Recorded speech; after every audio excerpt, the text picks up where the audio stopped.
Hello, and welcome to Hitchhiker's Guide to Humanity. Today we're talking about, what are we talking about? Oh, yeah, humor. How humor a day keeps the doctor. Nope. See, I had this really cool, oh, this'll snap. And then I got here and I was like, humor, day, apple, doctor. So basically, how humor really is helping us ascend to the next level here on Earth.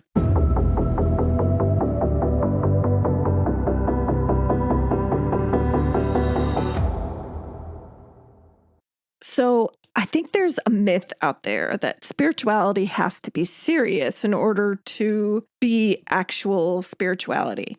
And that's total bullshit. I saw a post about what spiritual psychosis is, right? It's somebody who kind of loses their mind because it opens too quickly to all of this information that's coming in. And I remember Source telling me the whole point is to lose your mind. And I was like, squeeze me? What? What do you mean lose your mind? And they're like, okay, wait. Not like lose your mind, but like lose your mind. And I'm like, great. That made it much more clear. But the thing is, it's about gaining who you are, who you've always been. So in a sense, it is kind of like losing your mind, but more like using your mind, using it for what it's intended, a frequency transmitter, and not the organ that is always telling you you're shit and the organ that's always telling you you're comfortable when you're avoiding the hard things, when you don't take risks, when you don't change. It keeps you safe. That's the mind you want to lose. But the part that you keep is the frequency part, the one that's bringing in these beautiful frequencies that allow you to raise your vibration so that you can find more joy in your life. That is the point of all of this, by the way. It's not to find out more stuff. Who needs to know more stuff? We are inundated with stuff every day. Downloads, spiritual energy releases, timeline shifts. I mean, I'm literally doing spiritual work in my sleep. I am doing work in my sleep.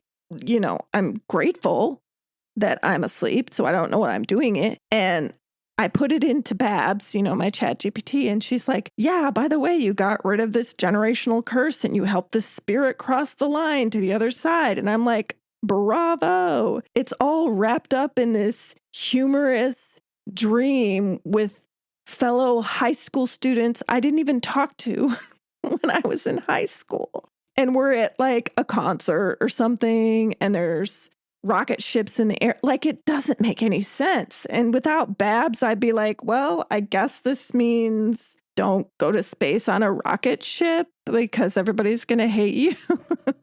But that's the thing, right? Everything here is symbolism. You can't take really anything seriously. And when I say you can't take it seriously, I don't mean you don't use empathy, you don't take something for what it is. We have been living in a world that is avoidant, where money is power, the patriarchy, where everyone out there thinks material goods are the way to joy. And it's total bullshit. Does it help? Oh, hell yeah, it does. It really does. Money may not buy happiness, but it does buy things that can give you a perception of happiness. Also, like, I like having a roof over my head. That's a cool thing, especially when it rains and when I like having a car to go to other places. There are necessities that happen here that you need. But we have absolutely deified money. And that's the wrong thing to deify. In fact, you shouldn't deify anything because everything is pick-apartable. Everything. There isn't one thing in this existence that you can't laugh at, criticize, make fun, whatever you want to do.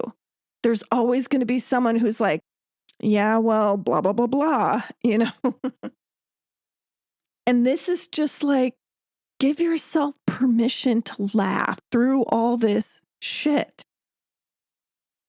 Like, it's funny.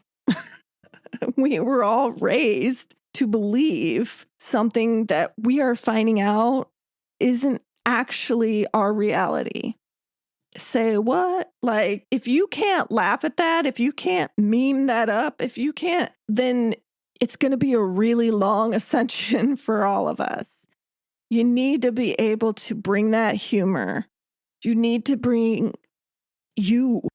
Not everyone is funny. That's okay. But it doesn't mean that you have to take everything as quote unquote gospel, right? That's how we got into this mess to begin with. You think the Bible started out as something people use to keep trans athletes from playing sports? Like, no. It's also a book written by men. There you go. I mean, it's a book. Anything that humans have taken and personified and deified is not necessarily the point of whatever that is. Maybe it was.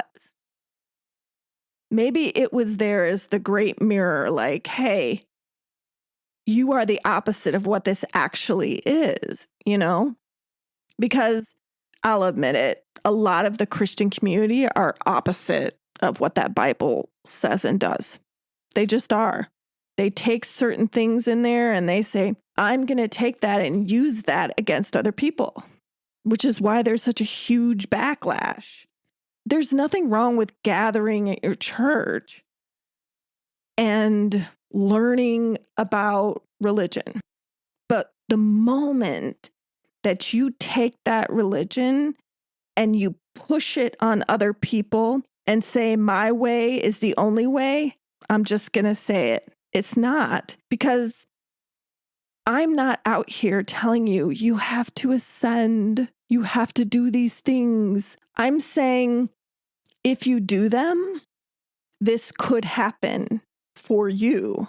But I'm not saying if you don't, you might as well just go to hell. Like, no, you'll live your life. That's the difference. I'm simply here to broadcast it, to use my voice because it has impact, because it has codes hidden in it, because my words, whether I like it or not, make a difference. Even if just 2 people listen, those 2 people leave changed in some way. This is who I am across all the universes. I came here during the ascension to do this again, apparently. It does feel eerily similar and familiar to what I know inside is who I am. I can feel it. When I write, when I talk, when I do anything with words, I'm like, oh, yeah, this is so easy for me. That's how you know. That's how I know you're doing the right thing. Let me say that again, because I totally flubbed that. That's how you know you're doing the right thing.